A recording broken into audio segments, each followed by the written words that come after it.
Hello दोस्तों, कैसे हैं आप लोग। आरआरबी ग्रुप डी का नोटिफिकेशन आ चुका है।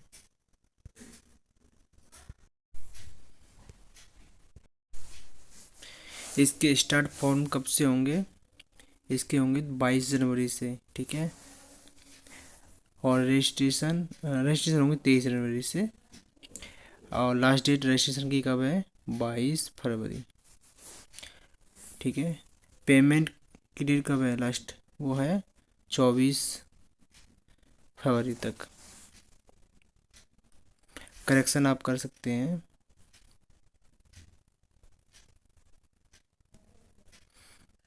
6 मार्च तक।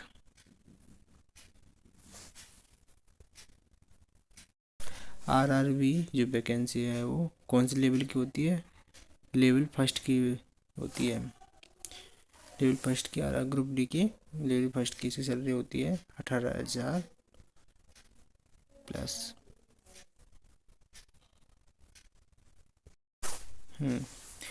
लेवल फर्स्ट की पोस्ट है। इनिशियल पे 18,000 रुपये है। मेडिकल स्टैंडर्ड एनेक्सर ए है जो कि आगे दिया गया है, ठीक है। एज लिमिट है, कब जोड़ी जाएगी आप? 1/1/2025 को 18 से 36 के बीच।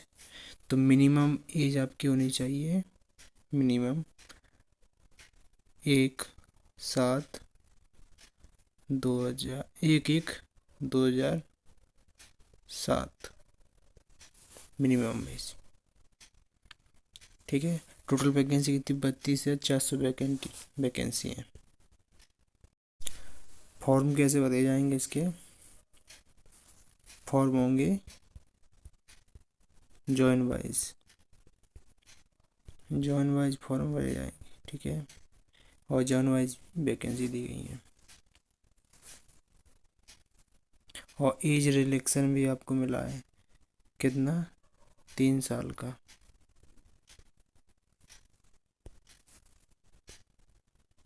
एज रिलैक्सेशन कितना मिला है आपको? 3 साल। कोविड की वजह से लेट हुए थे, इसके लिए कोविड-19 पैंडेमिक की वजह से जो लेट हो गया था एग्जाम, उसकी वजह से आपको 3 साल का एज रिलैक्सेशन मिला है, जो कि SC/ST को मिलने वाले एज रिलैक्सेशन के अतिरिक्त है। इसी हिसाब से आपका 18 से 36 ईयर हो जाता है एज रिलैक्सेशन। अब देखते हैं इसका एग्ज़ाम प्रोसेस कैसा है। तो ये कह रहा है the exam shall be single stage, मतलब एक बार में एग्ज़ाम हो सकता है, लेकिन railway administration however reserves the right to conduct CBT conduct ये railway administration however reserves right to conduct CBT either single और मल्टीपल मोड। इसका मतलब हुआ CBT एक, वैसे तो एक बार में होगा, लेकिन 2 या 1 से अधिक बार भी करा सकती है रेलवे, ठीक है। इसके बाद आपका CBT के बाद होगा फिजिकल स्टैंडर्ड टेस्ट, फिर डॉक्यूमेंट वेरिफिकेशन, उसके बाद होगा मेडिकल टेस्ट, उसके बाद होने की आपकी फाइनल लिस्ट। ये हो गया आपका exam process.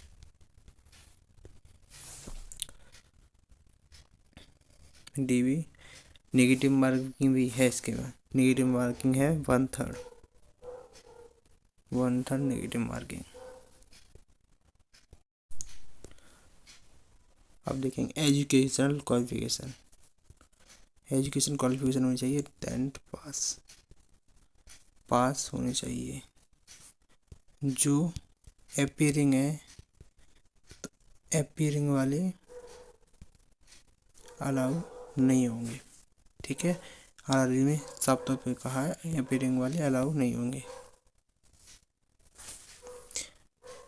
As of on the closing date of for submission of online application 22/2/2025, those awaiting result of the final examination for the prescribed qualification are not eligible, hence should be not apply।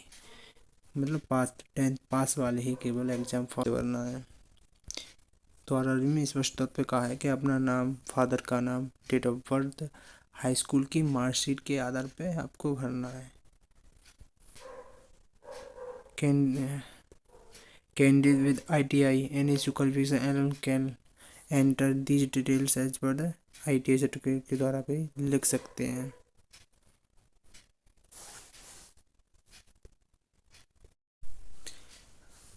इसमें अब किया गया mention signature का, तो signature हमेशा आप में block letter में नहीं लिखना है, स्पष्ट तौर पर मना किया गया है।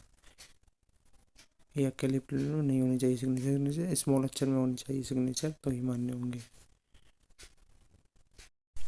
अब बारी है पोस्टिंग की बारे में क्या गया है कि नॉर्मल तौर पर इसमें आपकी जो सर्विस है वहीं पर तक रहना होगा, 5 साल तक ट्रांसफ़र वगैरह आपके नहीं होंगे, वहीं पे रहेंगे। लेकिन 5 या 10 साल के बाद आपका ट्रांसफ़र किया जा सकता है, और आपको काम के लिए इंडिया के बाहर भी भेजा जा सकता है। 5 साल या 10 साल के भीतर आपको ट्रांसफ़र का कोई भी कार्य नहीं किया जा सकता है।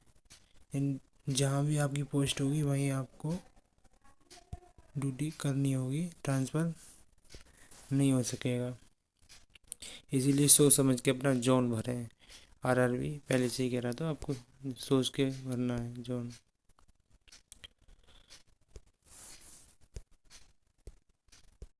अब पेपर देने के लिए आपको फ्री ट्रेन फैसिलिटी SC और ST वाले तभी आपको फ़ायदा ले सकते हैं।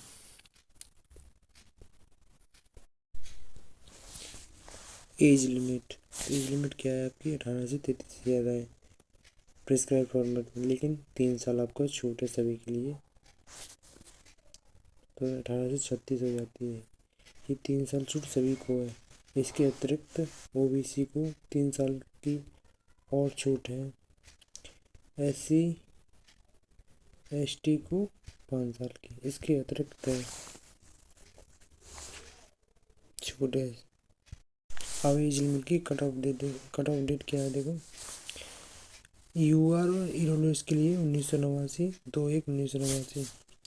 OBC नॉन क्रिमिनल के 2/1/1986। SC ST के लिए 2/1/1984। और लोअर लिमिट कब है? लोअर लिमिट है मिनिमम एज होनी चाहिए 1/1/2007 तक आपकी 18 वर्ष होनी चाहिए।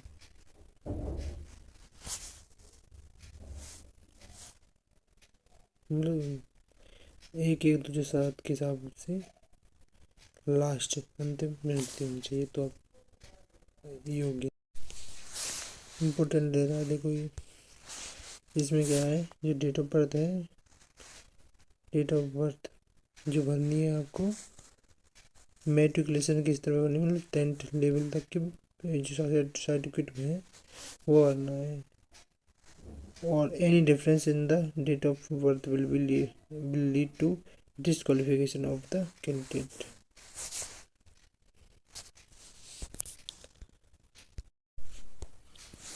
एग्जामिनेशन भी कितनी है? जनरल OBC और के लिए कितनी? EWS के लिए फीस है आपकी 500 रुपये।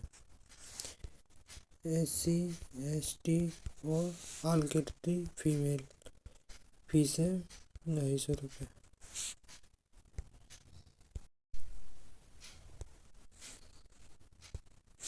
रिजर्वेशन के लिए आपको आपके सर्टिफिकेट तैयार रखनी है, ठीक है।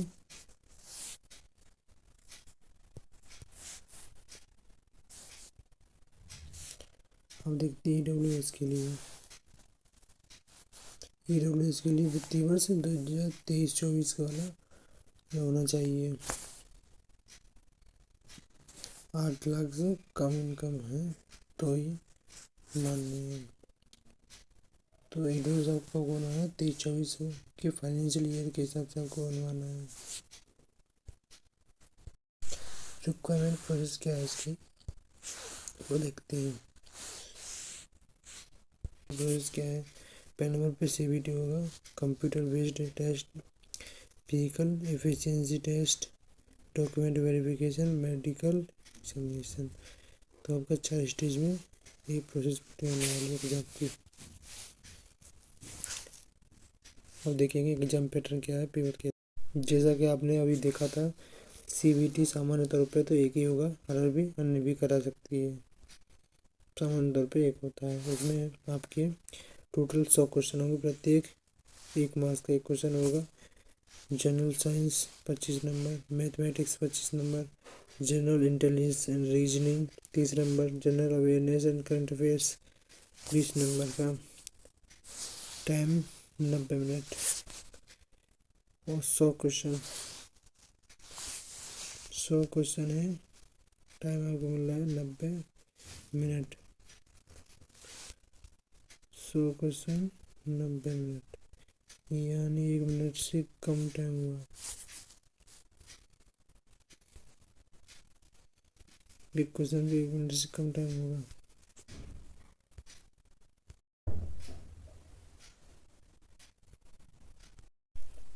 फिजिकल स्टैंडर्ड टेस्ट में आपका क्या होगा, मेल के लिए अलग है, फीमेल के लिए अलग है। मेल के लिए क्या होगा, 100 मीटर तक आपको चलना होगा 2 मिनट में, 35 वजन लेकर, 35 किलो वजन लेकर आपको 100 मीटर तक 2 मिनट में पहुंचना है। और should be able to run for a distance of 1000 metres in 4 minute 15 second. 1000 metre में आपको दौड़ना है 4 मिनट 15 सेकेंड।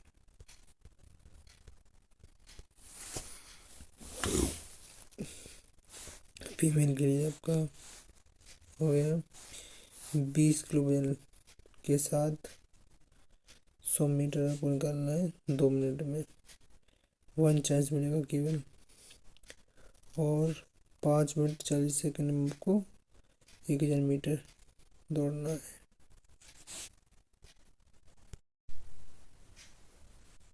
पेमेंट सीटों में एग्जाम होगा तो नॉमिनेशन की प्रक्रिया भी अपनाई जाएगी।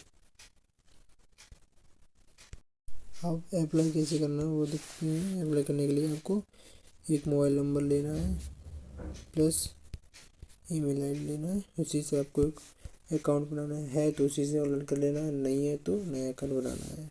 जिसने भी आरपीएफ के अभी हाल ही में फॉर्म भरे होंगे, आरपीएफ एसआई और कांस्टेबल के, उन्होंने बनाया होगा या एनटीपीसी के भरे होंगे तो उनका वही वाला पीछे वाला रजिस्ट्रेशन काम कर जाएगा। लेकिन जिन्होंने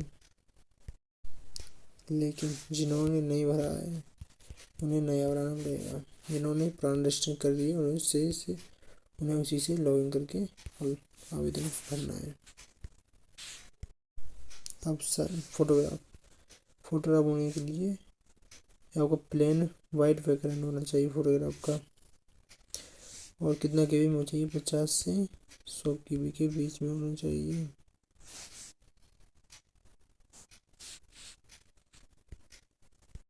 अब सिग्नेचर की अपलोड करनी है आपको 30 से 50 केबी के बीच में। एक बात का और ध्यान रखना है आपको,